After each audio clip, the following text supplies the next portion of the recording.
일주일도 채 남지 않은 제20대 대통령 선거. 대선 후보들이 투표일을 앞두고 막바지 유권자 표심 잡기에 안간힘을 쏟고 있는 가운데 한국교회 총연합도 한국교회 성도들에게 투표에 적극 참여해 국민으로서의 권리를 행사할 것을 독려하고 있다. 대선을 앞두고 그 누구도 쉽게 결과를 예견할 수 없는 상황. 우리나라를 잘 이끌어갈 지도자가 나올 수 있도록 한국교회와 성도들의 지혜로운 선택이 무엇보다 중요해지고 있다. 하나님을 두려워하고 국민을 사랑하는 대한민국의 미래를 위해 겸손한 자세로 섬길 수 있는 지도자가 세워지기를 기도해야 합니다. 하나님이 우리에게 주신 자유민주주의의 질서를 지켜갈 수 있는 후보가 누구인지를 분별하여 소중한 투표권을 바르게 행사하여야 할 것입니다. 제20대 대선을 앞두고 한국교회와 성도들의 지혜로운 선택을 돕기 위해 한국교회가 주목하고 있는 현안들에 대해 함께 논해본다.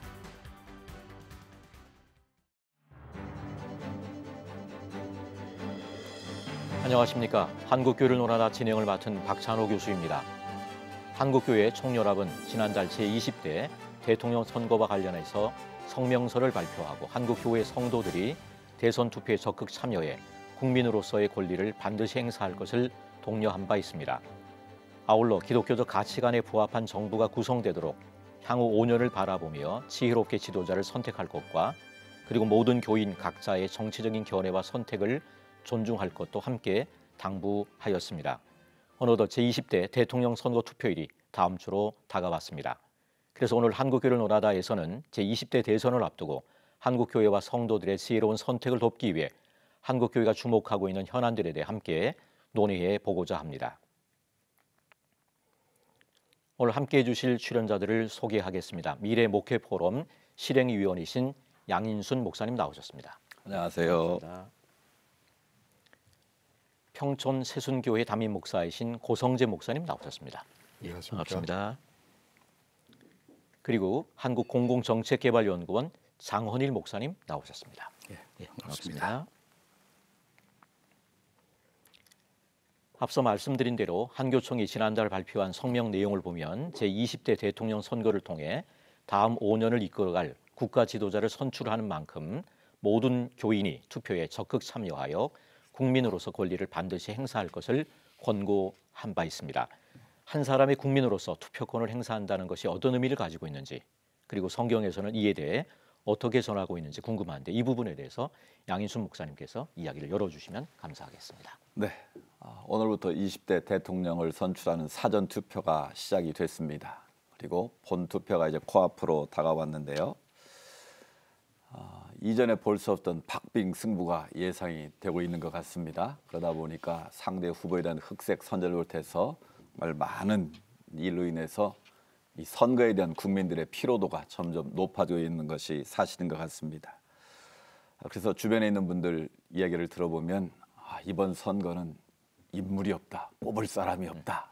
그래서 선거를 기피하는 듯한 발언들을 하시는데요. 이런 말이 있더라고요. 선거는 덜 나쁜 사람을 뽑는 거다. 그러니까 내가 후보가 마음에 들지 않아도 선거에 참여하지 않으면 더 나쁜 후보가 돼서 나라를 더 망칠 수도 있다는 것이죠. 그런 측면에서 우리가 그리스도인으로서 근본 선거에 참여하는 것은 무엇보다도 중요한 일이라고 여겨집니다. 특별히 우리가 그리스도인으로서 이 선거에 참여하면서 분명한 기준이 있으면 좋을 것 같습니다. 그래서 제 나름대로 이 기준은 그 후보가 과연 정직한 분인가? 이 시대의 화두가 공정인데 공정하게 일을 처리할 능력이 있는 분인가? 또 이 시대가 분열과 갈등이 정말 팽배해 있는데 그 갈등을 일치와 화해로 풀어갈 수 있는 리더십이 있는가? 그리고 중요한 것은 하나님의 창조의 질서를 지켜내고 또 이 땅을 하나님이 기뻐하시는 건강한 나라로 만들 수 있는가? 이런 나름대로의 기준을 가지고 이 선거에 참여하는 것이 필요하다라는 생각이 듭니다. 한 나라의 역사의 흥망성쇠는 하나님의 손에 달려있지 않습니까? 근데 하나님은 하나님의 택한 백성을 통해서 나라를 통치하시고 다스리고 계시다는 것이죠. 그런 점에서 우리 그리스도인들이 이번 선거에 반드시 참여해서 더 나은 대한민국을 만드는 일에 동참하면 좋겠습니다. 예, 투표권을 행사한다는 것의 의미 거기에 대해서 말씀하고 있는데 장원일 목사님께서도 한번 말씀해 주시죠. 우리 크리스찬들이 투표한다고 하는 것은 우리 윤리적인 책무이기도 하고 우리 신앙에 대한 실천입니다. 저는 이 투표를 통해서 당뿐만 아니라 모든 국민들에게 그 공통된 그 이익을 우리 국민들에게 최대 이익을 만드는 거기 때문에 우리 크리스찬들의 투표는 무엇보다 중요하다 생각을 합니다. 그런 의미에 있어서 투표는 저는 모세의 지팡이다. 내가 가지고 있는 그 모세의 지팡이를 던질 때 그곳에 하나님의 임재가 있고 또 그곳에 하나님의 격려와 하나님의 말씀이 있는 거기 때문에 그 모세의 지팡이, 그 지팡이는 하나님이 주신 거기 때문에 이 투표는 하나님의 것이다. 저는 이렇게 말씀을 드리고요.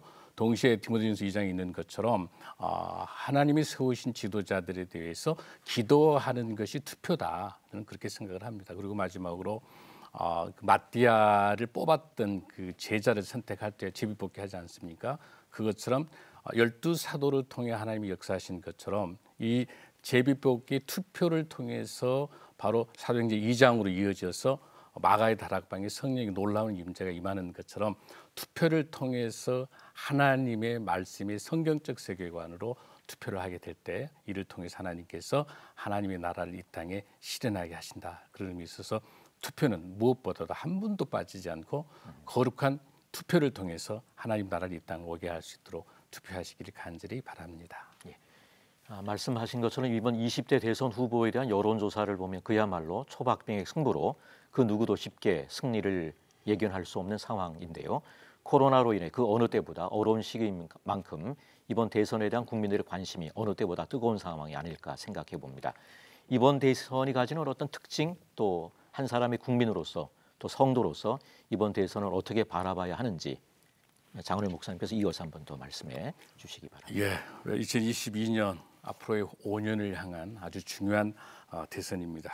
그러나 아까 말씀하신 것처럼 사상 최악의 혐오의 대선이고 악당과 비난과 정말 비호감의 우리 대선 속에 있는데 이런 때에서 우리 크리스찬들이 정확한 대선의 의미를 알고 임하는 게 중요할 것 같습니다. 지난 3월 2일 날 그 아크 연구소와 목회 데이터 연구소가 이런 통계를 했습니다. 제20대 대선의 교인들의 인식에 조사를 할 때 후보자 부인의 무속인의 연관성이 60.6% 그리고 대장동 사건이 65.3%가 영향을 미칠 것이다 이렇게 표현을 했고요. 그리고 동시에 이제 후보자 부인의 법인카드가 67.7%의 영향을 미친다. 그리고 후보 가족의 주가 조작이라든지 부동산 불법 의혹이 67.5%가 영향을 미치겠다라고 이렇게 목회 데이터 연구소에서 발표를 했습니다. 그리고 바로 어제 국민일보에 중요한 데이터가 나왔는데요. 이 대장동 사건에 대해서 한국사회조사연구소가 바로 40대가 윤 후보가 관련이 된다. 그리고 60대들은 이 후보에게 관련이 된다. 이 대장동 사건에 대해서 이렇게 설명한 걸 볼 때 이번에 대선에 집중되어 있는 부분들이 무속의 연관성 또 사비단과 함께 대장동 사건이 이슈를 이루고 있는데 우리가 성경적인 관점에 있어서 가장 중요한 선택할 때 우리가 봐야 될 것은 기독교 세계관에 입각한 하나님의 공의와 정의를 어떻게 실현하느냐라고 봅니다. 그런 의미에 있어서 저는 제일 먼저 우리의 대선의 기준을 우리가 봐야 될 때 우리 크리스찬들 입장에서는 십계명 제1계명입니다. 나 외에 다른 신을 두지 말라. 그리고 우상을 섬기지 말고 절하지 말라라고 하는 하나님의 이 말씀에 철저히 근거해서 우리가 이번 대선을 어떻게 바라볼 것인가라고 하는 겁니다. 여러분이 잘 아시는 것처럼 열왕기상 16장 12, 20절까지 있는 말씀이 있는 것처럼 이세벨과 아합의 이 사건을 잘 아실 겁니다. 영적으로 바알을 통해서 우상을 통했었을 때 철저하게 그 북이스라엘이 멸망으로 가는 것을 우리는 많이 봐왔습니다. 성경에 있는 것처럼 무엇보다도 우리 한국교회가 이번 대선에 임할 때 분명하게 정한 것은 나 외에 다른 신을 두지 말라라고 하는 하나님의 근본적인 첫 출발을 제대로 해야 된다라는 걸 말씀을 드리고요. 두 번째 중요한 거는 아까 지금 계속 설문에 나와 있는 것처럼 대장동 사건이 있는 것처럼 저는 토지의 공개님입니다. 그 토지를 통해서 그 누구도 이익을 취하고 그 토지를 통해서 하나님의 것 이 토지에 대해서 사고 팔지 못하도록 할 정도로 토지의 경건이 너무 중요한데 이를 통해서 빈부의 격차라든지 또 여러 가지 범죄와 제약들에 대한 것은 한국 교회가 이걸 분명하게 선포를 해야 되고 아까 말씀드렸던 이세벨과 아합에 의해서 나봇과 포도원 사건도 있지 않습니까? 그 있는 그 뺏는 폭력과 착취에 대한 이런 부분, 억압에 대한 문제를 우리 한국교회는 분명하게 목소리를 해야 된다라고 하는 것들을 말씀을 드리고요. 그리고 여기서 중요하게 하나 놓치지 말아야 될 것은 우리도 모르게 이데올로기에 빠져 있습니다. 우리도 모르게 진영 논리에 빠져 있습니다. 보수와 진보라든지 그리고 우리도 모르게 상황에 빠져 있습니다. 후보에 대해서 여기서 우리도 모르게 젖어져 있는 이데올로기라든지 진영이라든지 상황에 의해서 우리가 매몰될 게 아니라 이런 때일수록 이렇게 혼란이 가중될수록 성경으로 돌아가야 된다. 하나님의 말씀으로 돌아가야 된다. 그래서 무엇보다도 이 부분들을 우리 한국교회가 이번 대선을 통해서 분명히 봐야 된다는 거고요. 또 하나 저는 마르틴 루터 킹 목사님이 말씀이 오늘 와닿는 게 뭐냐면 기독교인들의 이 대선의 투표는 단순하게 이 사회의 다수 의견을 표시하는 온도계가 아니고 이 사회의 온도를 어떻게 변화시키느라고 하는 온도 조절기가 돼야 된다는 거죠. 최소 우리 크리스찬들에게 있어서는 이 대선의 투표를 통해서 온도계가 돼서 이 사회가 고하와 나그네와 낮고 힘들고 어려운 이웃들에게 예수님의 갈릴리 사역처럼 우리 한국교회가 그 기준을 두고 창조 질서와 하나님의 공의와 정의가 이 땅에 실현되는 하늘의 뜻이 땅에서 실천되는 그 성경적 세계관의 정부를 만들어낼 수 있도록 기도하고 투표하기를 간절히 바랍니다. 예, 특별히 고성재 목사님께서는 그리스도인이 정치에 대해서 어떻게 바라봐야 하는지에 대한 책을 최근에 출간하셨습니다. 이번 대선을 앞두고 또 한국교회 안팎으로 많은 관심이 모아지고 있는데 그 책을 통해서 목회자로서 무엇을 말씀하고 싶으셨는지 궁금합니다. 한번 나눠주시면 감사하겠습니다. 네, 사실 그 책은 조국 사태가 일어났을 때 우리나라가 큰 갈등을 겪었지 않습니까? 엄청난 갈등을 겪는 가운데서 8주 연속으로 정치에 관한 설교를 했었습니다. 8주 연속 설교한 것을 요약해서 그 책을 만들게 됐는데요. 당시 그 전국적으로 난리난 그 상황 속에서 국민이 한쪽 국민을 향해서 철전지 원수가 된 것처럼 그렇게 대하고 또 마치 쓸어내야 될 없어져야 될 그런 존재처럼 여기면서 상대방을 향해서 가장 비열한 말, 어떻게 하면 가장 모욕감을 느낄 수 있을까 하는 그런 종류의 말들을 막 해대고 하는 그런 상황이었죠. 상대방에 대해서 상황을 이해하거나 그런 말을 하게 된 배경을 이해하기보다는 프레임을 씌워서 상대방을 그런 사람 만들어 버리려는 그런 이제 싸움들이 벌어지고 있었는데 문제는 그런 싸움 속에 그리스도인들이 똑같이 행동하고 있었다는 것입니다. 그 싸움에 참전해서 그리스도인들이 정치 공간에만 가면 똑같은 사람이 된다는 것이죠. 불신 신분을 가리지 않고. 예. 그리고 또 뭐 주일 예배 또 그리고 주일 예배 드리러 와서 사랑에 관한 말씀을 듣고는 예배 마치면 또 정치 한마디에 또 막 싸움이 일어나고 이런 상황이 계속되어지고 있었는데 그런 상황 속에서 목회자들이 또 한편으로는 마치 온 나라가 마치 불이 붙은 것 같은 그런 상황인데 아무 일이 없다는 듯이 설교를 계속하고 있는 평상시에 설교가 계속되고 있는 상황 또는 한편에서는 자기 정치적인 소견에 불과한 것을 마치 하나님의 말씀인 것처럼 그렇게 강단에서 선포하는 그런 상황들 그런 상황들이 있었고 그런 사이에서 성도들은 갈팡질팡하는 그런 상황이었죠.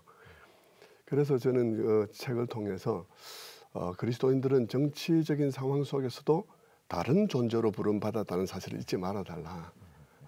그 상황에서도 그리스도인들은 달라야 하고 그리고 아까 말씀하신 것도 하면 이제 진영 논리 같은데 매이면 안 된다 그런 특별히 뭐 이데올로기 같은 그런 부분들에 대해서 좀 바르게 이해하고 사람들이 이데올로기가 마치 세상을 구원할 것처럼 기독교인조차도 그렇게 흥분하고 그렇게 화를 내는 것은 이데올로기가 이것을 따라야만 세상을 구원할 것이라고 이데올로기를 믿기 때문이죠.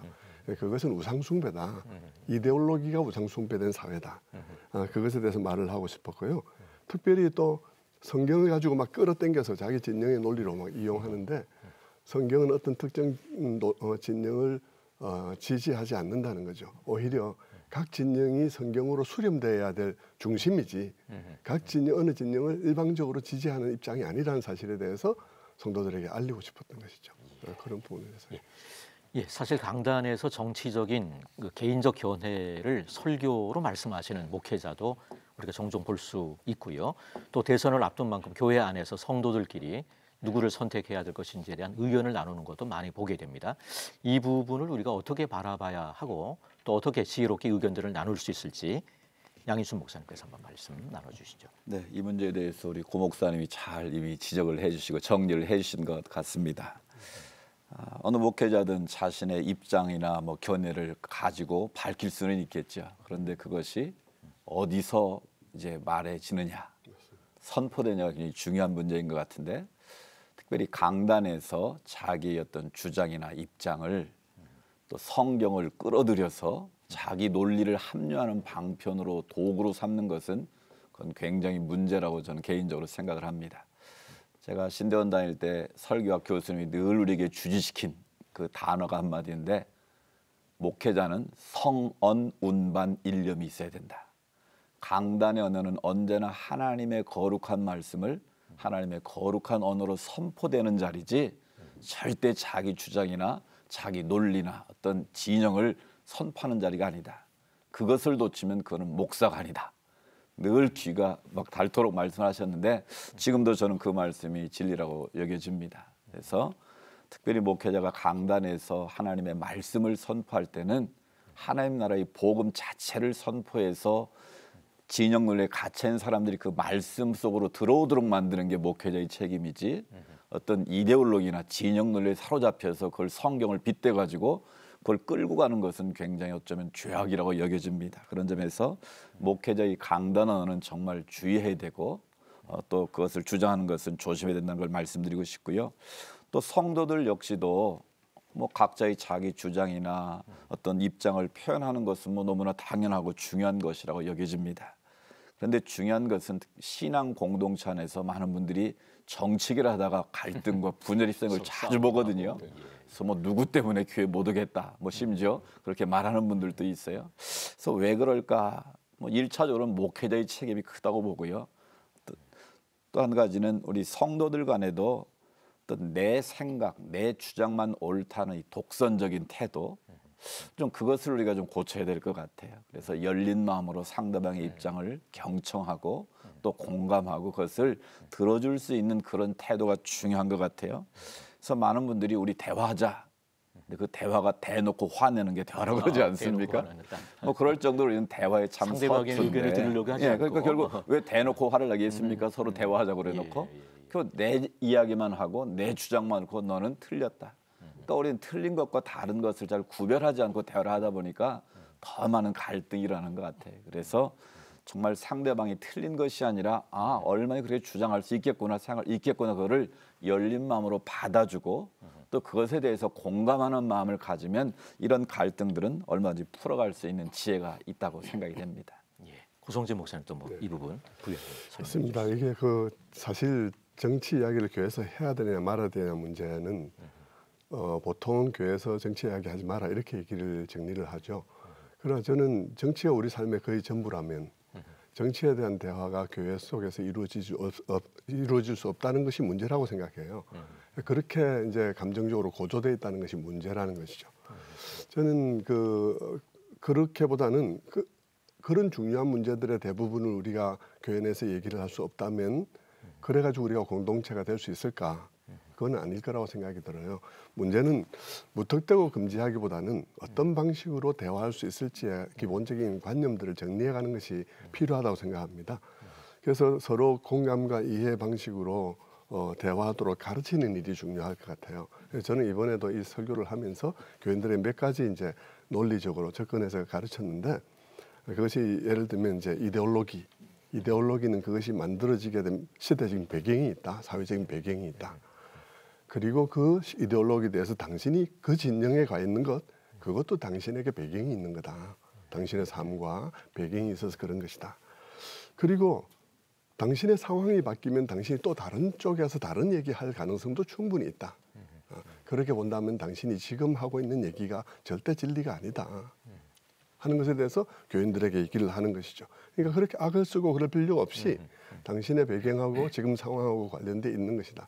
그렇다면 교인들에게 이런 상황에 휘둘리지 않고 변동되지 않는 정말 진리 입장은 어디에 있겠는가라고 물으면 대부분의 사람들이 성경 말씀에 있을 것이라고 생각을 합니다. 그리고 하나님께서 두루 사랑하시는 그런 하나님의 입장이 있다. 그것을 한번 들어보자. 그렇게 하면서 이제 성경을 중심으로 이데올로기와 자기 생각들이 수렴되게 이끌어주면서 해주는 것이죠. 단 그때 이제 그렇게 목사님들이 가르칠 때 목사님들이 교인들에게 어떤 선택을 강요하거나 마지막 결정을 해주려는 방식은 교회를 분열시키는 방식이 되겠고요. 그들이 무엇으로부터 출발해서 그 문제를 하나님 지금 선하시고 온전하신 뜻이 무엇인지를 분별할 때 무엇을 근거로 해서 그 생각을 출발할 것인지에 관해서 그 생각의 출발을 가르치는 일은 매우 중요할 것 같다. 그래서 이런 모든 것들을 가지고 가르치면서 성도들에게 당신이 밑줄 끄는 성경 말씀만 갖고 얘기하지 말고 당신이 밑줄 긋지 않은 하나님에 대해서 관심을 가지라. 항상 성도들이 자기가 믿고 있는 것에 대해서 막 고집스럽게 할 것에 대해서 계속 무너뜨려주고 상대방 입장에서 생각할 수 있도록 이끌어주는 일이 중요하다. 그렇게 생각이 듭니다. 보통 우리 성도들이 가지고 있는 생각은 정교 분리 뭐 이런 관념들이 이제 많이 들어와 있을 것 같은데 이 정치와 종교, 종교와 정치의 바른 관계는 어떠해야 되는지 장원희 목사님께서 한번 나눠주시죠. 예, 방금 말씀하신 것처럼 제가 조금 부언을 좀 드리고 싶은 게 평상시 굉장히 인격적이고 아주 지적인 분이신데 이렇게 진영 논리라든지 이데올로기에 이렇게 매몰되게 되면 뭐 카톡이라든지 뭐 아주 정신없게 혼돈이 되잖아요. 사람의 인지 편향이 계속 일어나는 거죠. 그렇게 되면서 이제 이데올로기라든지 어떤 진영 논리 보수이신 분이 또 뭐 후보에 매몰돼 이런 경우를 보면 객관성이 없다 보니까 정말 중요한 본질을 놓치게 되는 거거든요. 사실 그 요서 5장 13절에도 이렇게 있죠. 우리가 보면은 축구 대회 할 때도 양쪽 팀에서 자기 팀 이겨달라고 기도하잖아요. 충분히 기도할 수 있겠죠. 그러나 하나님께서 말씀하신 성경적 기도는 여호수아가 이제 그 여리고에서 기도할 때 그 큰 칼을 가지고 이제 군대 대장이 나타나니까 당신은 내 편이냐 적의 편이라고 이야기할 때 하나님께서 이렇게 말씀하시잖아요. 너가 서 있는 것이 거룩한 것이 신을 벗어라고 하는 것은 뭐냐면 우리가 하나님을 내 편에 달라고 기도하는 게 아니라 우리가 하나님 편에 서서 기도하게 할 수 있는 그 성숙된 크리스찬들의 모습들이 선포되지 않으면 진영 논리에서 나를 위한 하나님을 끌어들이는 아주 인본적인 신앙으로 변하면 진영 논리 문제도 해결이 안 되는 거고 이데올로기에 매몰되는 거고 또 교회가 분열 생길 수밖에 없는 거죠. 저는 그런 측면에 있어서 오늘 말씀하신 것처럼 종교 분리에 대한 이 원리를 좀 정확하게 잘 알고는 있지만 좀 정리할 필요가 있는 게 사실 그 1791년도에 프랑스 혁명이 있고 여기서 이제 종교하고 이제 정치에 그 연합되어 있는 부분들을 분리해야 되겠다 생각을 하다가 미국에서 이제 처음으로 독립하고 난 다음에 이걸 법에 넣자 해서 이제 수정헌법 1조에 넣지 않습니까? 제일 중요한 게 국교를 설립하지 않고 또 동시에 종교의 자유로운 활동에 대해서 금하는 법을 만들지 말자. 이게 이제 수정헌법 1조잖아요. 그걸 근거로 해서 우리에게도 헌법 제20조 1항과 2항에서 오는 게 모든 국민은 종교의 자유가 있다. 그리고 국교가 인정되지 아니하고 종교가 정치와는 분리된다. 그런데 여기서 이제 우리가 조금 더 깊게 봐야 될 게 뭐냐면은 우리 한국 교회는 절대적 진리를 가지고 정치와 종교가 완전히 분리되는 걸로.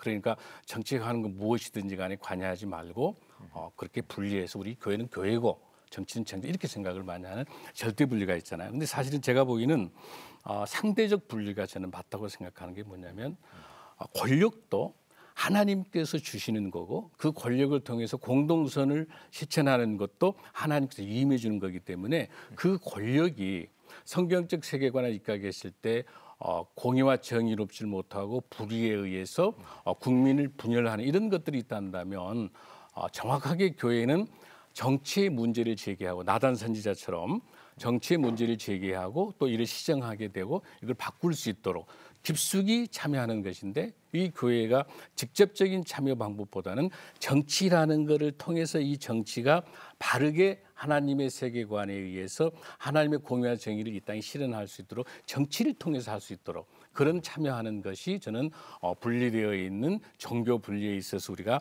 상대적인 분리를 참여하는 것이다라고 생각을 하고요.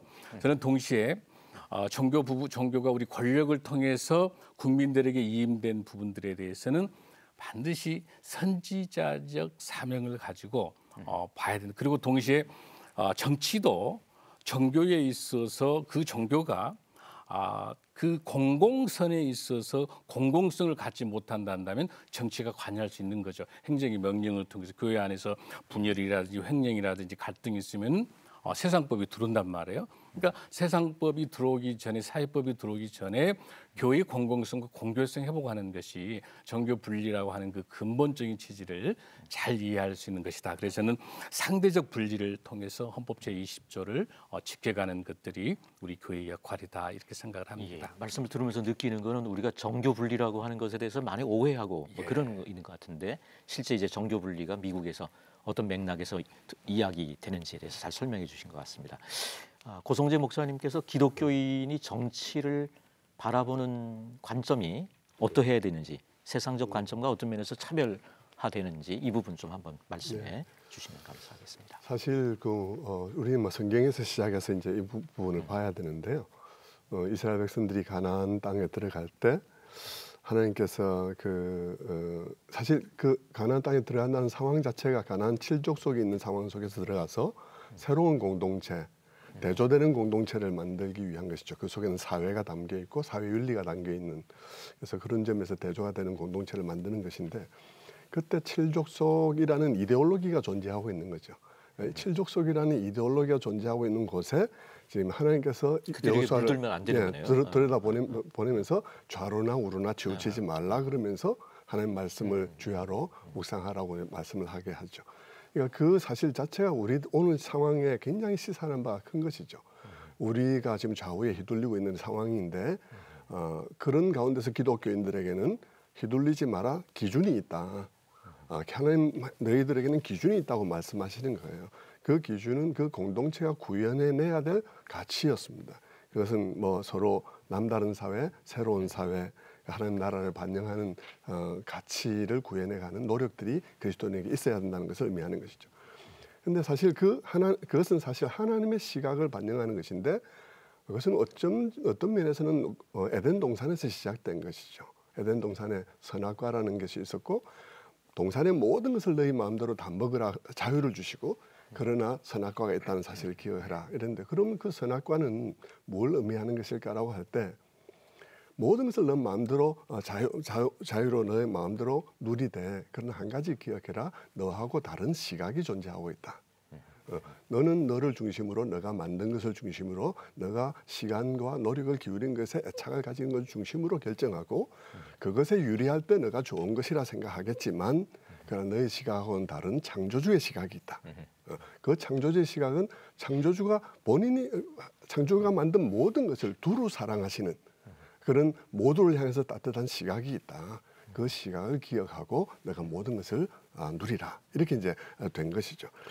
그래서 이제 그러면서 그 말은 너 입맛에 맞다고, 너 보기에 좋다고, 그것을 선이라고 주장하지 마라, 이 말이 되는 것이죠.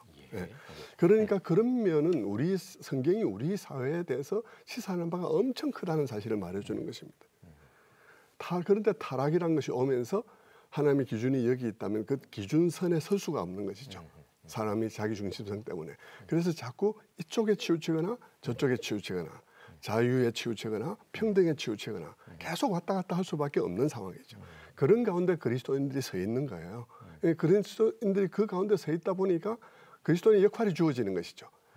나의 삶의 배경 때문에 좌나 우나 어느 진영에 있을 수밖에 없다 할지라도, 그 그리스도인의 역할은 그 진영에서 그 진영을 정화시키고 그 진영의 이데올로기를 하나님 말씀으로 수렴시키는 그 역할이 그리스도인들이 해야 되는 거죠.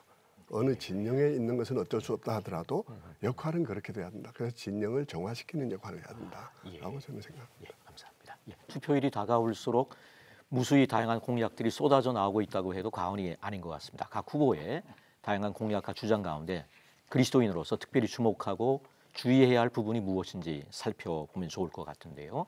차기 정부와 또 교회가 협력해야 될 중요한 부분이 있을 텐데 어떤 노력들이 필요한지 양인수 목사님께서 한번 나눠주시죠. 네, 2월 달에 제가 섬기고 있는 미래목표 포럼에서 대통령 선거와 기독교에 관한 토론회를 열었었거든요. 여야 중진들을 모시고 차별금지법을 비롯해서 현안들을 많이 다뤘는데요. 하여튼 중요한 것은 누가 차기 대통령이 되든지 간에 이 기독교의 현안과 이 문제에 대해서 협력하고 연대해야 된다는 것이죠. 우리가 지금 가장 직면한 문제들이 저출산 문제도 있고 포괄적 차별금지법에 관한 문제도 있고 이 낙태법이 제정이 됐지만 이 생명경시 사상에 지금 빠져들고 있는데 그런 부분에 대한 것들 또 난민에 관한 문제도 있고 또 지금 정부에서는 좀 소외되어 있지만 북한 인권에 대한 문제 등도 우리 기독교에서 좀 심각하게 다뤄야 될 현안들이라고 여겨지거든요. 저는 먼저 이 저출산 문제의 심각성에 대해서 우리가 인식을 하고 또 교회와 또 정부가 연대해서 이 문제를 푸는 것이 좀 이민족의 이 미래를 좌우하는 중요한 일이라고 생각을 하고 있습니다. 우리나라가 저출산 극복을 위해서 1년에 쓰는 예산이 약 46조 원이더라고요. 이 엄청난 예산을 투입하고 있는데 실제로 2020년 통계를 보니까 우리나라 출산율이 0.84명입니다. 한 명도 안 낳는 거죠, 결혼해서. 근데 OECD 평균은 1.61명이거든요. 그러니까 OECD의 절반밖에 안 되는 거죠, 현재 상황이. 그러니까 36개국 중 우리나라 꼴찌입니다. 근데 보니까 2019년 11월 이후로 우리나라 인구가 지금 계속 감소하고 있어요. 그러니까 그 20년도에 신생아 숫자가 27만 3천 명이었는데 작년에는 약 10%가 줄어든 이런 지금 긴급한 상황입니다. 그래서 이 저출산 문제는 장기적으로는 국가의 존폐가 달려 있다라는 점에서 볼 때 이 교회가 이 문제에 대해서 좀 더 심각성을 가져야 되고 정부 역시도 그냥 수밭 겉핥기식의 정책이나 예산 투입이 아니라 실효성 있는 이 정책이 필요하겠다라는 생각이 듭니다. 하여튼 출생아 수가 주니까 교회 역시도 교회 학교가 직격탄을 맞고 있지 않습니까? 저희가 속한 교단만 해도 이 서울에 교회 학교가 없는 교회들이 약 70%가 된다는 충격적인 보고 결과도 나왔거든요. 수도권에서. 네, 수도권에서. 그러니까 이건 정말 심각한 30년이란 다음 세대 한국교회 어떻게 될 것인가에 대한 이 교육과 함께 굉장히 중요한 문제거든요. 그래서 이 정부 입장에서도 그냥 엄청난 예산을 투입만 할 것이 아니라 지금 이 청년들이 희망의 사다리가 무너져 있지 않습니까? 그래서 직장도 이제 들어가는 것도 포기하고 결혼도 포기하고 또 설령 결혼을 해도 주거 문제가 해결되지 않는 상황에서 이 자녀를 낳는다는 것은 정말 꿈도 꾸기 힘든 상황이죠. 그래서 이 정부 입장에서 청년들이 마음껏 직장 생활을 하고 할 수 있는 일자리를 많이 창출해야 되고 또 그들이 마음껏 안정되게 생활할 수 있는 주거 문제를 먼저 해결해 줘야 되고 그래서 아이를 낳고 마음껏 키울 수 있는 그 구조를 만들어 줄 때만 이 문제가 풀어질 수 있을 것 같아요. 근데 그거보다 더 중요한 것은 하드웨어를 아무리 만들어도 그들의 젊은이들의 생각이 바뀌지 않으면 안 될 것 같아요. 그러니까 저는 이제 교회에서 결혼 예비 학교를 반드시 거쳐야만 결혼 주례를 하는데요. 100상 이상을 제가 주례를 한 것 같아요. 근데 제가 결혼 예비 학교 하면서 반드시 묻는 질문이 있어요. 자녀 계획이 있느냐? 몇 명을 낳을 거냐? 그래서 제가 농담으로 합니다. 2명 이상 낳지 않으면 나 주례 못한다.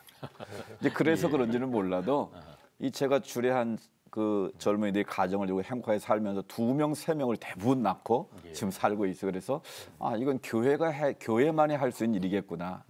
이 성경에도 생육하고 번성하라고 말씀하지 않으셨습니까? 그래서 최근에 제가 그 세계적인 신학시사 톱라이 보니까 4명이더라고요. 네. 저희는 손주가 7명입니다. 손주 7명이시고. 그러니까 애국이 다른 게 아니고 자녀를 많이 낳는 게 어떻게 보면 가장 큰 애국인 시대가 되었거든요. 그래서 이 교회만이 할 수 있는 어떤 신학적인 근거와 또 담임 목사님들의 어떤 영적 리더십을 통해서 이 생명을 존중하는 것뿐만 아니라 생명을 잉태하는 것이 얼마나 하나님 보시기에 기뻐하는 일인가를 우리가 가르치고 또 그런 부분에 있어서 교회가 또 정부와 연대해서 이 저출산을 풀어가는 것은 무엇보다도 중요한 일이라고 생각이 됩니다. 차별금지법 또 사학법 개정 등 반기독교적 정책이 쏟아져 나오면서 기독교가 계속해서 목소리를 내고 있지만 결코 쉽지 않은 과정들을 걸어오고 있는데요. 이에 대해서 성도와 한국교회가 어떻게 바라봐야 하는지 고성재 목사님께서 한번 나눠주시죠. 하나의 이슈로 모든 걸 결정한다는 건 조금 어려운 문제라고 생각이 듭니다. 그러나 기독교적인 가치에 명백하게 반하면서 그것이 법제화된다는 상황은 상당히 심각한 상황이라고 생각해요. 그래서 어쨌든지 이런 상황 속에서 법제화되는 일에 관한 교회의 성도들의 반대는 분명 해야 된다고 생각이 들고요. 기독교 정상적인 활동을 범법으로까지 만든다 그러면 그거는 기독교인들이 의사표시를 해야 될 상황이지 않을까 이런 생각이 듭니다. 그러나 그럼에도 불구하고 단순히 기독교 이기주의로 매도되지 않도록 실제 방역 등 이런 사회적인 유익을 위한 일들에서는 기독교인들이 과감히 그 부분에 대해서 협력하고 또 결정적인 부분에서만 이제 제한적으로 목소리를 내는 것이 중요하겠다 생각이 듭니다. 그리고 그런 법들이 나오게 될 때 그런 법들이 문제시하고 있는 그 상황 자체에 대한 관심은 좀 더 기울일 필요가 있다고 생각해요. 차별에 대해서 그런 얘기가 나오고 있는 것에 대해서 우리가 그냥 변명조의 얘기를 하기보다는 실제 그 문제에 대해서 좀 더 적극적인 관심을 가지는 일이 필요하다고 생각이 듭니다.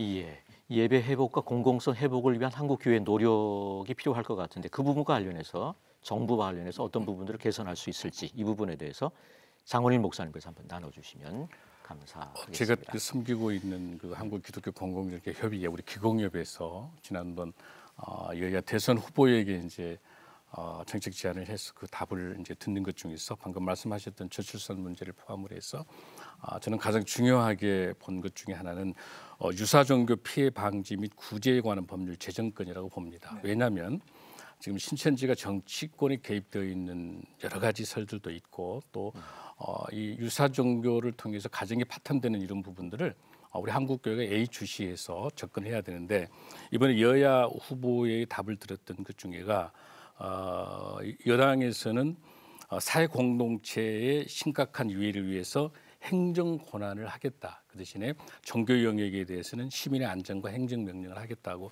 답을 했고요. 또 야당도 허위 또 거짓 사유재산 착취에 대한 문제들을 하겠다. 그래서 저는 이번 기회 때 이단과 사입에 관련된 종교단체의 등록을 통해서 면세받는 일들을 하지 못하도록 이번 정부하고의 그 연결이 저는 굉장히 중요하다라고 이렇게 보고 있고요.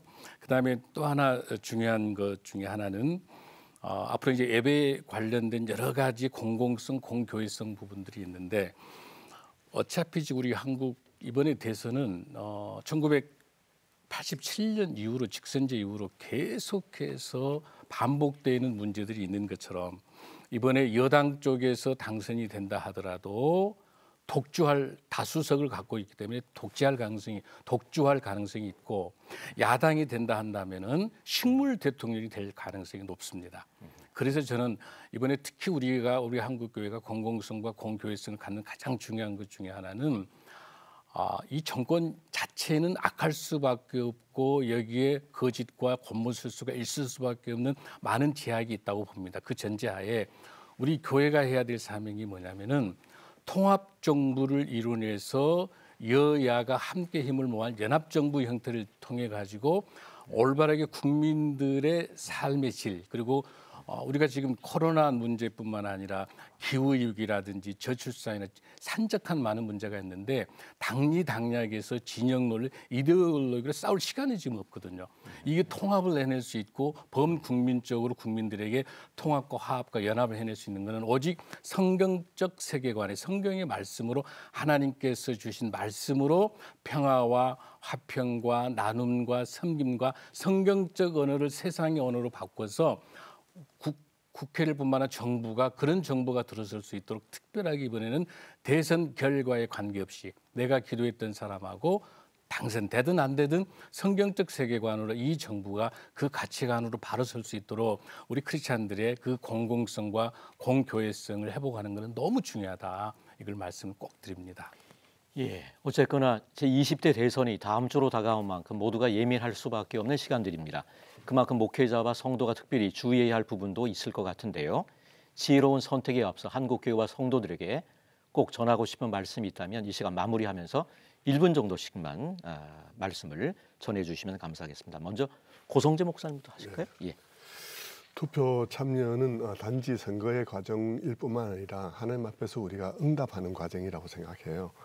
신앙적인 판단에 의해서 신앙적인 가치관으로 응답하는 것이거든요. 그래서 나의 모든 입지에도 불구하고 이 선택 시간을 바르게 응답하는 것이 중요하다 생각합니다. 예. 예. 허슨텔러가 그런 말을 했더라고요. 하나님의 방법은 사람이다. 즉 하나님은 사람을 통해서 사람과 함께 더불어 하나님 나라 이 땅에 이루어 가시는 분이다라고 이제 해석이 되어지는데요. 정말 앞으로 5년 또 이 나라의 미래를 좌우할 귀한 선거입니다. 따라서 무엇보다도 우리 그리스도인들이 힘써 기도해야 되겠고요. 제가 바라기는 이번 선거가 대한민국의 온 백성이 함께 기뻐할 수 있는 축제의 그런 선거가 됐으면 좋겠고요. 또 민주주의를 꽃피우는 선거가 되고 또 하나님의 영광을 나타내는 선거가 되었으면 좋겠습니다. 그래서 우리 애국가 가사처럼 하나님이 보호하사 우리나라 만세, 이 자랑스러운 조국 대한민국을 우리 후손에게 물려줄 수 있는 그런 귀한 축제의 장이 되었으면 좋겠습니다.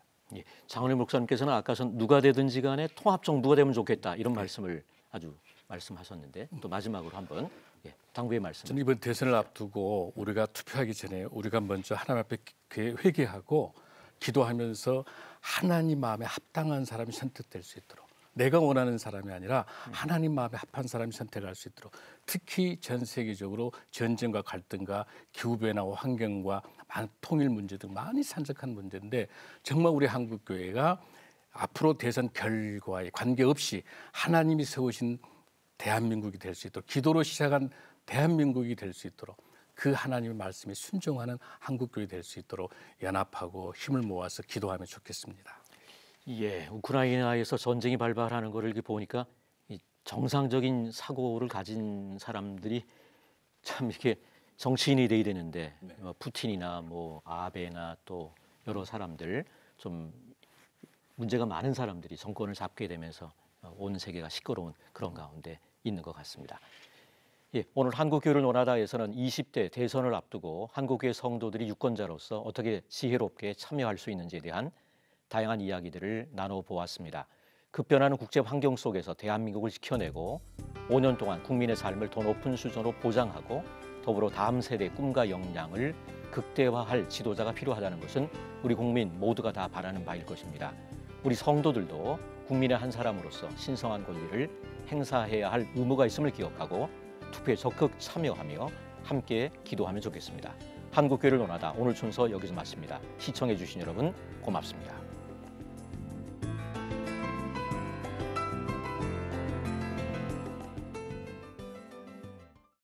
이 프로그램은 여러분의 미디어 선교 후원으로 제작되었습니다.